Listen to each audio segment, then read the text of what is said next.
야고보서 5장 12절입니다. 내 형제들아 무엇보다도 맹세하지 말지니 하늘로나 땅으로나 아무 다른 것으로도 맹세하지 말고 오직 너희가 그렇다고 하는 것은 그렇다고 하고 아니라고 생각하는 것은 아니라 하여 정죄 받음을 면하라. 5장에서는 6개의 주제를 가지고 이제 아주 중요한 그러한 신앙의 권면과 또 이러한 기독교 윤리의 이러한 중요한 특징들을 우리에게 가르치고 있다라고 말씀을 드렸습니다. 여기에는 이제 맹세, 어떻게 보면 이건 구계명에 대한 또 거짓말하지 말라라는 이 부분과 연결돼 있기도 합니다. 앞부분에서도 구계명을 이렇게 한번 소개하기도 했지만 여기서는 맹세와 관련된 특별히 십계명에서 또 삼계명 여호와 이름을 망령 때 일컫지 말라라고 했을 때 이 삼계명은 하나님을 향한 그러한 맹세, 서원 이런 다양한 이러한 종교적이고 신앙적인 그러한 또 맹세와 또 이러한 고백에 있어서도 우리가 하나님을 경외하는 자세와 두렵고 떨리는 마음으로 그렇게 하나님 앞에 살아가야 된다라고 하는 신앙의 자세를 가르치기도 하고 또 구계명에 있어서는 일반 윤리와 관련해서 거짓말에 대한 또 이러한 정직하게 약속하고 말하며 살아야 된다라고 하는 구계명하고도 연결이 되어 있습니다. 이렇게 삼계명, 구계명을 또 이렇게 소개하면서 이것을 우리가 구체적으로 또 십계명의 원리 아래서 이걸 잘 이해하고 적용하는 건 어떻게 해가야 되는가 하면서 예를 들면서 맹세하지 말라라고 하는 이러한 말씀을 가지고 삼계명과 구계명 아래에서 이러한 계명들을 우리가 어떻게 이해하는 것인가를 구체적으로 설명합니다. 맹세하지 말지니 하늘로나 땅으로나 아무 다른 것으로도 맹세하지 말고 오직 너희가 그렇다 생각하는 것은 그렇다고 아니라고 생각하는 것은 아니라 하여 정죄 받음을 면하라. 이런 부분에 있어서 맹세에 대한 이런 아주 중요한 부분들을 소개하고 있는데요. 우리가 마태복음 23장에서 요 관련된 예수님의 아주 중요한 그 설명이 소개가 되는데요. 마태복음 23장 20절에 보게 되면 그러므로 제단으로 맹세하는 자는 제단과 그 위에 있는 모든 것으로 맹세하며 또 성전으로 맹세하는 자는 성전과 그 안에 계신 이로 맹세하며 또 하늘로 맹세하는 자는 하나님의 보좌와 그 위에 앉으신 이로 맹세함이라.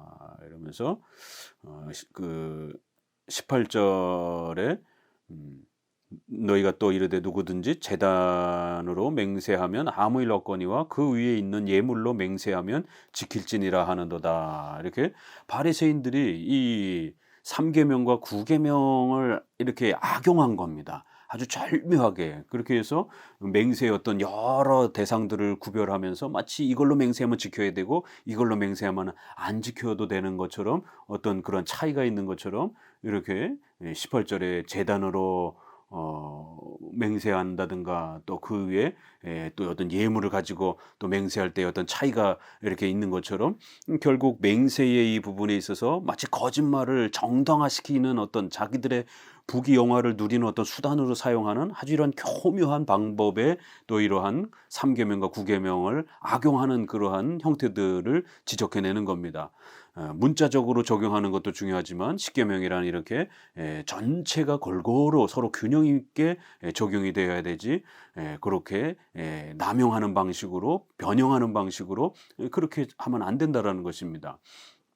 예수님께서도 계속해서 이 맹세의 이러한 그 중요성과 정직함의 이러한 중요성들을 앞부분에서도 또 이야기했고요. 마태복음 5장 그 33절에 보게 되면 또 옛사람에게 말한 바 헛맹세를 하지 말고 내 맹세한 것을 주께 지키라 하였다는 것을 너희가 들었으나 나는 너희에게 이르노니 도무지 맹세하지 말지니 하늘로도 하지 말라 이는 하나님의 보좌요. 이러면서 37절에 오직 너희 말은 옳다 옳다 아니라 아니라 하라 이에서 지나는 것은 악으로부터 나느니라.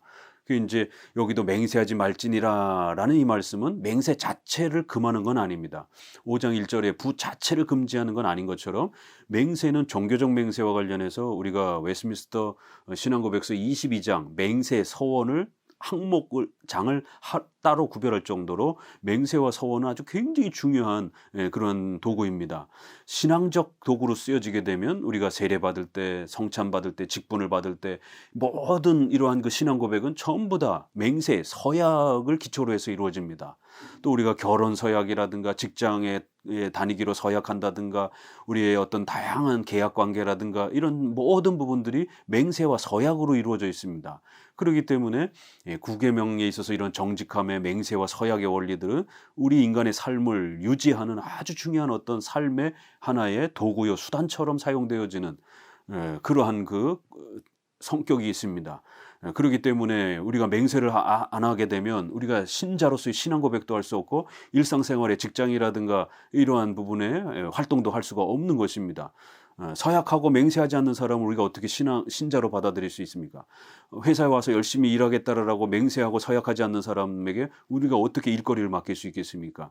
그러니까 맹세 자체는 올바른 거예요. 그런데 그걸 남용하거나 그거를 축소하거나 그걸 변형시키는 바로 이런 문제들을 지적하는 겁니다. 교묘한 거짓말이 있다라는 거예요. 이게 정직한 말도 아니고 거짓말도 아니고 이렇게 애매하게 이렇게 말하면 안 된다라는 겁니다. 그렇다고 생각하는 것은 그렇다고 하고 이게 올바르다고 생각하면은 예라고 대답하고 아니라고 생각한다라면 분명히 아니다라고 얘기해야지 예도 아니고 아니요도 아니고 아주 애매하게 이렇게 피해가면 안 된다라는 것입니다.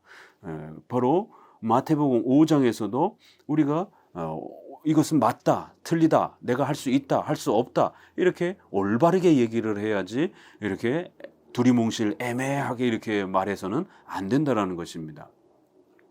물론 이제 어떤 경우는 부득이함을 적용을 해서 모든 사실을 다 말할 필요 없고 일부분만 말하면서 또 이렇게 간접적으로 말할 수 있는 주제들도 있습니다. 너무 꼬치꼬치 다이렉트로 직선적으로 말하는 분들이 있습니다. 그래서 남에게 상처를 많이 주기도 하고 이런 분들이 있는데 이거는 지혜롭지 못한 것입니다. 때로는 이렇게 우리가 분명하게 이렇게 OX로 말을 해야 될 때가 있고 때로는 세모로 말을 해야 될 때가 있습니다.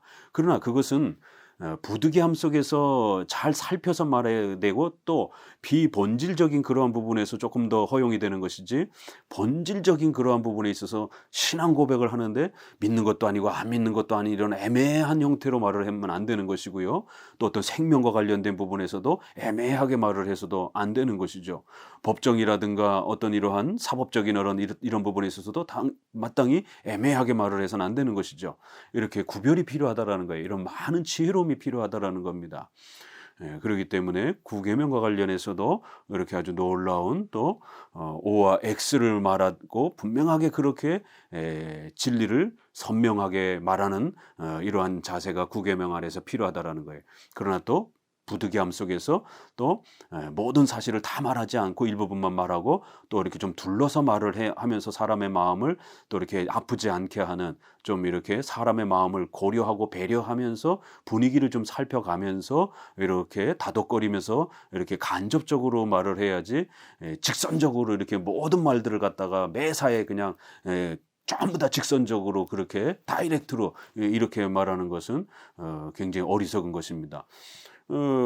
어떤 직장 동료가 새로운 옷을 입고 왔는데 이거 너한테 안 어울려. 너 이거 못생겼어. 너 이거 그 값에 어울리지 않아. 이렇게 막 직선적으로 얘기하면 굉장히 기분 나쁘죠.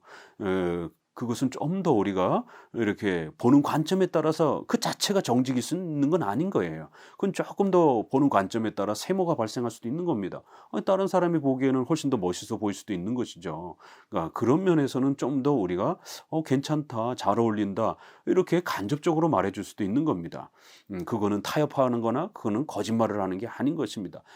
내 맘에 안 든다고 해서 내 관점에서 조금 보기에 안 좋다고 해서 모든 사람들이 다 그렇게 보는 건 아닙니다. 그러나 객관적인 어떤 진리가 명백한 그런 부분들은 우리가 OX를 또 분명하게 말할 줄 알아야 된다는 겁니다. 13절에는 너희 중에 고난당하는 자가 있느냐? 그는 기도할 것이요. 즐거워하는 자가 있느냐? 그는 찬송할지니라. 너희 중에 병든 자가 있느냐? 그는 교회의 장로들을 청할 것이요. 그들은 주의 이름으로 기름을 바르며 그를 위하여 기도할지니라. 여기에서는 아주 놀라운 그 환자들을 돌보고 살펴야 되는 신방과 관련된 그런 기독교 윤리를 소개합니다. 병들고 연약한 자들을 우리가 어떻게 돌아보고 또 그러한 가난한 이웃들을 어떻게 살펴야 될 것인가. 그런데 놀라운 것은 개인적으로 성도들의 어떤 기독교 윤리적 자비의 행위도 요구되고 있지만 공적이고 객관적인 교회의 돌봄, 우리가 교회의 구제 사역이라고 하는 목사, 장로, 집사의 사역이 있을 때 집사는 이런 돌봄과 살핌의 역할인 겁니다. 그럴 때에 이러한 교회의 이러한 그 돌봄과 살핌의 일들을 또 어떻게 펼쳐낼 것인가? 이것에 대한 아주 중요한 기독교적 신방의 윤리에 대한 아주 중요한 면들을 소개합니다. 그래서 고난 당하는 자가 있으면 그는 기도하고 또 즐거워하는 자가 있으면 그는 또 찬송하라. 이건 항상 하나님의 섭리를 생각하면서 기독교 윤리를 적용하라는 것이 우리가 4장 후반부에서 주의 뜻이면 이렇게 할 수도 있고 저렇게 할 수도 있는 이런 섭리를 이렇게 적용하면서 하나님이 우리에게 주신 그 섭리적 형편을 고려하면서 기독교 윤리를 우리가 잘 이렇게 적용해 가야 된다고 말씀을 드렸습니다. 우리가 고난을 당할 때가 있습니다. 성도들이 십계명을 지키면 분명히 그 보상을 받는데 때로는 고난을 거꾸로 고난을 당할 때가 있습니다. 그러면 하나님 앞에 기다리면서 참으면서 그 실천했던 것이 열매로 되돌아올 수 있을 때까지 하나님의 보상의 이런 은혜를 얻을 때까지 잘 기다리라는 거예요. 기도하면서 하나님이 다시 회복시켜 주실 때까지 기다리라는 겁니다. 또 좋은 일이 또 아주 성공적인 그러한 열매들을 얻는 자들이 있는가? 그런 사람들은 교만해하지 말라라는 거예요. 자기 힘으로 우쭐대면서 내가 돈 버는 것처럼 내가 똑똑해서 성공한 것처럼 그렇게 자랑하지 말라라는 겁니다. 그런 사람들을 열매와 성공을 또 이렇게 좋은 그 혜택을 누리는 사람들은 내 힘으로 이룬 것처럼 생각하지 말고 하나님이 주신 것으로 생각하고 감사의 찬송을 드리라는 겁니다. 이거 다 섭리를 전제한 그런 표현들입니다. 아무리 어려워도 하나님께서 지금 모르시는 게 아니라 하나님께서 때가 되면 다 또 회복시켜 줄 거니까 어려움을 당하는 자들은 모든 걸 잃어버린 것처럼 모든 걸 실패한 것처럼 이렇게 좌절하면서 있지 말고 하나님이 때가 되면 반드시 도와주실 것을 기다리면서 하나님 바라보면서 도움을 요청하며 기도하고 좋은 열매가 주어진 사람들은 교만하거나 자기 힘으로 이룬 것처럼 자랑하지 말고 겸손히 하나님 앞에 감사함으로 찬양하면서 그렇게 우리 기독교 윤리를 적용해 가야 된다라는 겁니다. 또 특별히 병든 자가 있을 수 있다라는 거예요. 우리의 삶 속에 때로는 병든 그런 또 아픔을 겪을 수도 있다라는 거예요. 그럴 때 개인적으로도 성도들도 신방을 해야 되지만 특별히 야고보서는 놀랍게 기독교 윤리에 대한 개인적 윤리들을 많이 권면하는 내용이었는데 이제 후반부에서는 이런 교회적, 공적, 객관적, 교회 정치적 그러한 윤리를 소개합니다. 이건 장로 정치 아래에서 읽어야만 이해가 될 수 있습니다. 제가 늘 우리 개혁주의, 칼빈주의라고 했을 때 우리가 적어도 칼빈의 이러한 그 신학 사상을 계승하려고 하는 사람들을 우리가 칼빈주의, 개혁주의라고 하는데 칼빈이 개혁한 7대 교리, 또 그다음에 교회 정치 이 중에 장로 정치 이 두 가지를 다 계승하는 것을 우리가 개혁주의, 칼빈주의라고 말하는 겁니다. 그런데 이제 회중파라고 하는 분들은 이 장로 정치를 싫어하면서 독립화 정치, 분리 정치, 개교회 중심의 개인 중심의 이러한 정치를 거기다가 변형을 시킨 겁니다. 그래서 이들은 회중파 신학이라고 우리가 이렇게 말을 해야지 장로파 신학, 칼빈주 신학이라고 말하는 건 좀 적절치 않습니다. 프로테스탄트 그럼 거기에 루터파와 칼빈, 블링거가 다 포함이 되는 겁니다. 그런 것처럼 루터는 훌륭한 분이에요. 그러나 우리 개혁파의 그 라인의 사람이 아니라는 겁니다. 그런 것처럼 회중파의 존 오웬이라든가 토마스 굿인 이런 그 회중파의 선조인 사보이 선언을 만들었고 또 그 다음에 존 커튼이라든가 그 다음을 이어서 조나단 에드워드, 오늘날에는 로이드 존스 이런 분들은 회중파 신학의 이러한 그 신학자들입니다. 이분들은 대놓고 장로교 신학을 싫어합니다. 장로 정치를 싫어합니다. 물론 교리 부분에 있어서는 이렇게 공통적으로 수용하지만 루터나 칼빈이나 교리적인 부분에서는 얼마든지 공유하는 부분이 많습니다. 그러나 또 다른 부분들이 분명히 있는 거예요. 그래서 교파를 달리하는 겁니다. 그럴 때에 이렇게 우리가 적어도 기독교 윤리 면에 있어서 생활에 십계명을 적용하는 방식에 있어서도 해중파는 이렇게 너무 지나치게 이렇게 세부적으로 그걸 법으로 만들어서 성도들을 이렇게 건징하려고 하는 이런 지나친 세밀한 그런 적용법, 이걸 우리가 결의법이라고도 이렇게 표현합니다. 그래서 또 더 나아가서는 국가와 교회의 이런 결의된 내용을 가지고 또 국가적 그 형벌로 신앙적 범죄를 처벌하려고 하는 또 이런 아주 엄격하고 무서운 방식으로 뉴 잉글랜드 청교도들이 그렇게 결의법을 적용을 한 것입니다. 그럴 때 우리 장로교는 그렇게 십계명을 적용하면 안 된다라고 반대를 한 겁니다. 십계명은 보편적인 원리, 큰 원칙적인 원리를 소개하고 나머지들은 부득이함도 적용할 수도 있고 또 양심법으로도 적용할 수도 있고 또 국가와 사회는 정교 분리의 원칙에 입각해서 교회 안에서의 어떤 범죄들은 교회적 징계 절차를 통해서 징계하는 것이지 국가적 징계로 징계하면 안 된다라고 하는 이러한 정교 분리의 원칙 아래에서 이렇게 기독교 윤리를 적용하는 것입니다.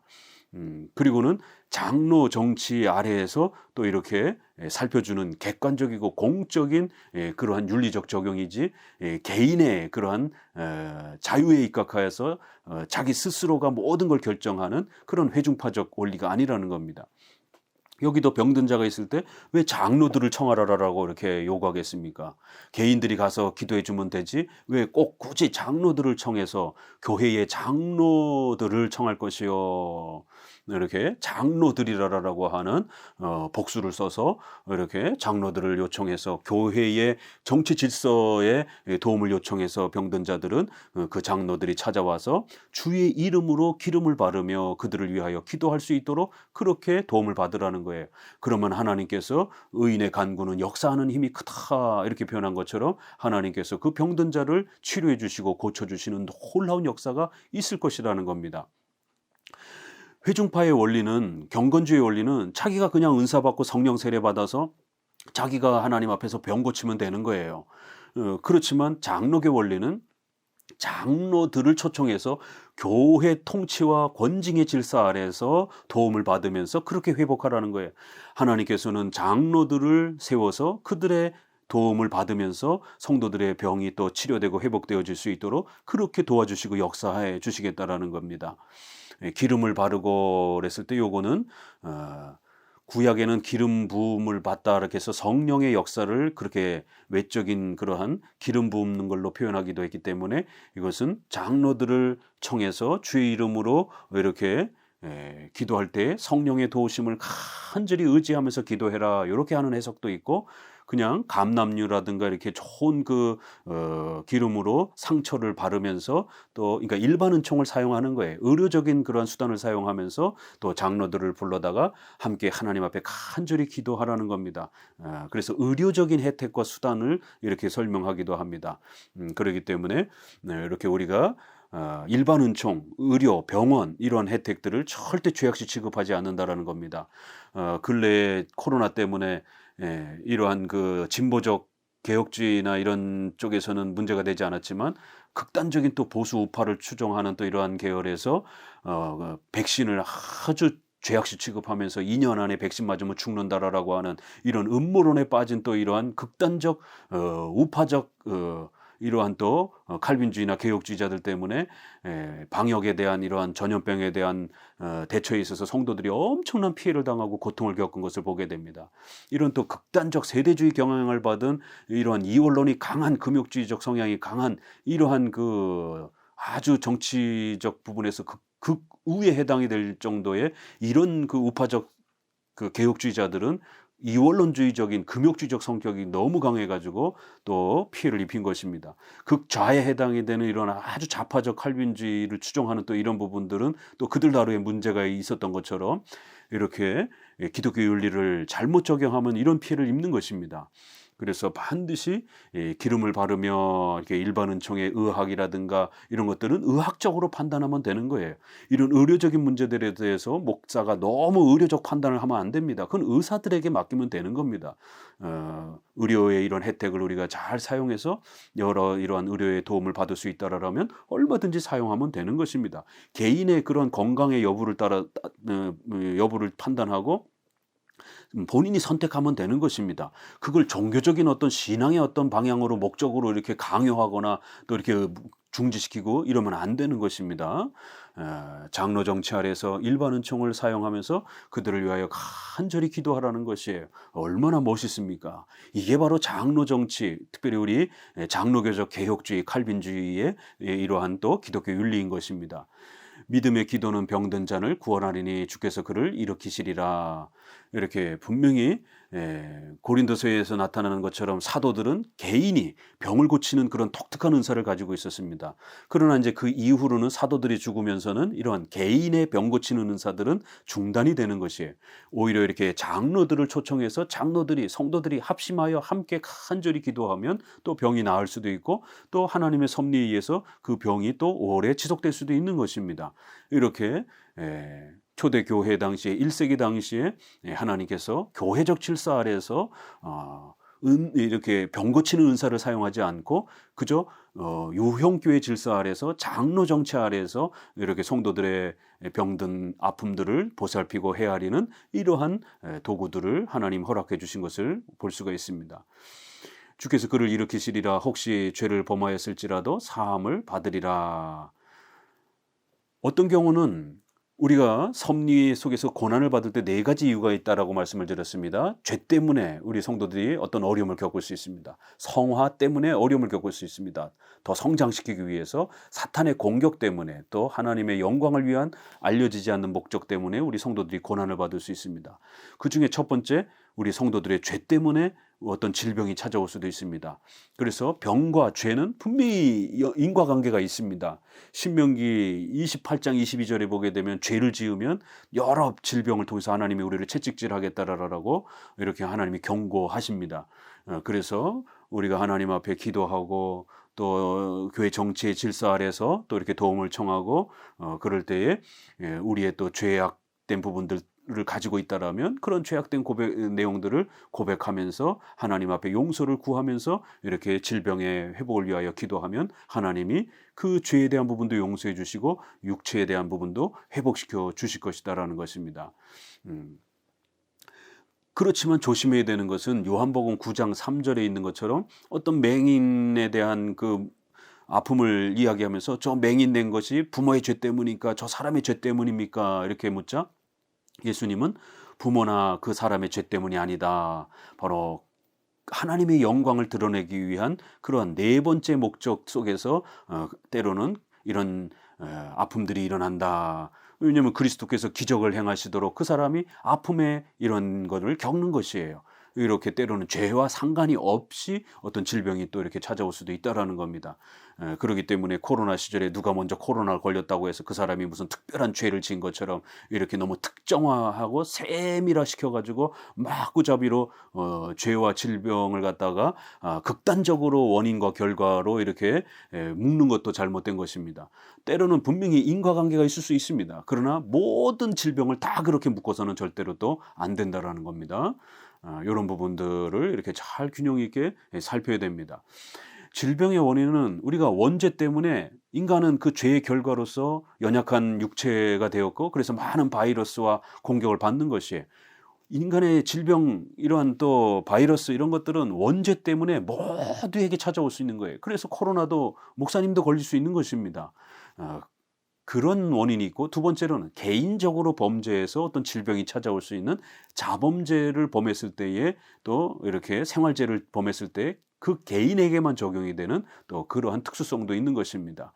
또 때로는 사탄의 공격, 욥기서인 것처럼 사탄이 막 공격하면서 그렇게 우리가 또 아픔을 겪을 수도 있는 것입니다.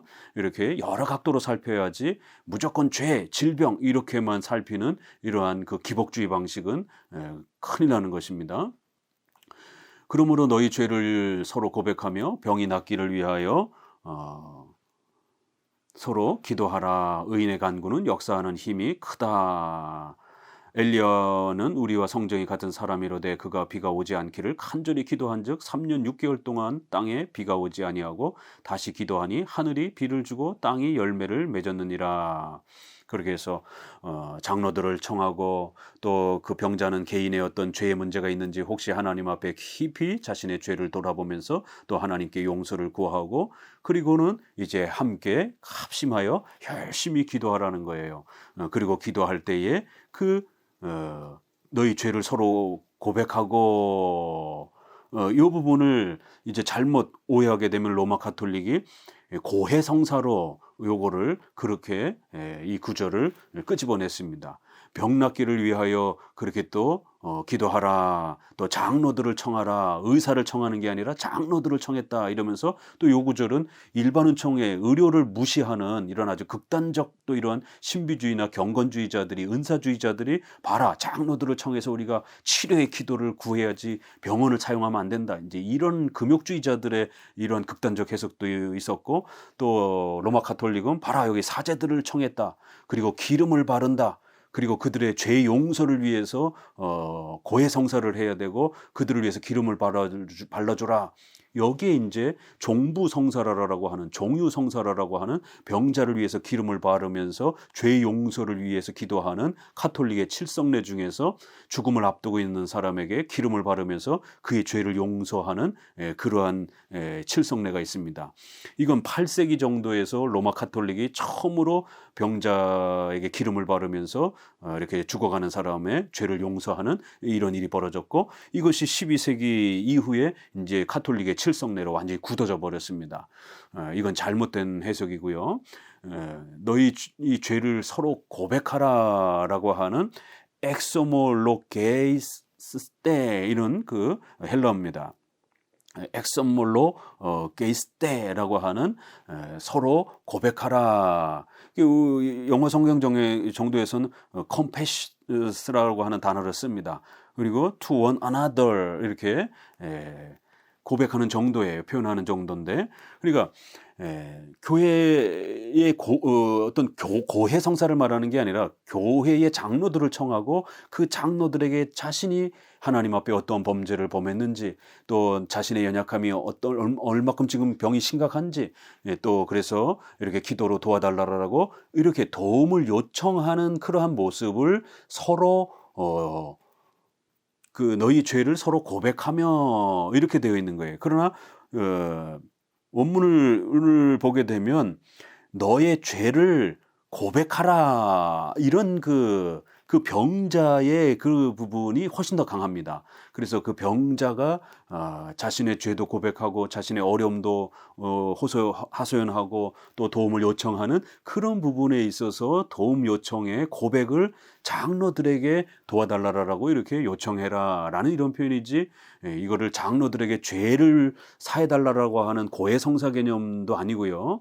또 이거를 또 마치 장로나 또 성도가 최근에 이러한 또 예수 전도 협회라고 하는 또 이제 이러한 극단적 이단 단체가 등장을 해가지고 서로 성도들이 대중 앞에서 막 자기가 뭔 죄를 졌는지 막 공개적 죄 고백을 또 이 구절을 끌어다가 또 그래야 용서받는 것이지 개인적으로 하나님 앞에 용서를 기도하는 것은 용서받지 못한다. 공개적인 그 고백을 또 이렇게 주장하기도 합니다. 이건 다 잘못된 겁니다.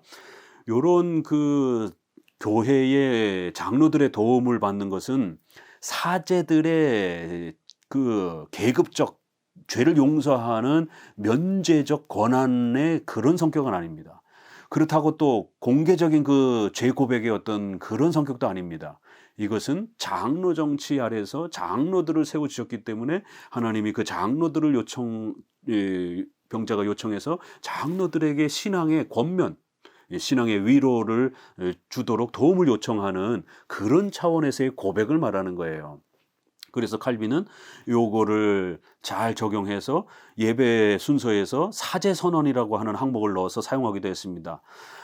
성도들이 우리의 죄를 용서해 주옵시고 하나님 우리의 모든 악행들을 용서해 주옵소서라고 이렇게 이제 예배 순서에서 성도들이 자신의 회개의 어떤 고백을 예배 순서에 따라서 하게 되면 목회자가 당신들의 죄는 이렇게 하나님 앞에 용서되었습니다라고 공적으로 선언해 주고 하나님의 용서를 이렇게 확인해 주는 교회의 질서를 따라서 우리가 세례에 구원받은 증표를 주듯이 이런 성화와 관련된 개인의 그러한 죄에 대한 부분들을 용서의 확증을 주기 위한 위로의 교회적 질서의 수단으로 이렇게 삼았던 겁니다. 목회자는 장로들은 그런 역할을 하는 사람들이기 때문에 그래요. 그러나 교황처럼 사제들이 죄를 용서해 주는 것처럼 이런 개념은 아닙니다. 장로들은 교회적 질서 안에서 그 용서의 확증을 이렇게 보조해 주는 정도의 그런 위탁적 권위를 가지고 당신들의 죄가 용서되었으니 너무 걱정하지 마십시오. 이렇게 위로해 주고 격려해 주는 정도의 그러한 역할을 하는 겁니다. 또 우리가 세례를 통해서 당신들의 죄는 용서받고 당신들은 하나님의 자녀가 되었습니다라고 공적으로 세례를 주지 않습니까? 그런 것처럼 장로들에게 너의 연약함을 고백하고 또 너의 지금 병환의 상태들을 이야기하면서 장로들에게 또 기도의 도움을 요청하라.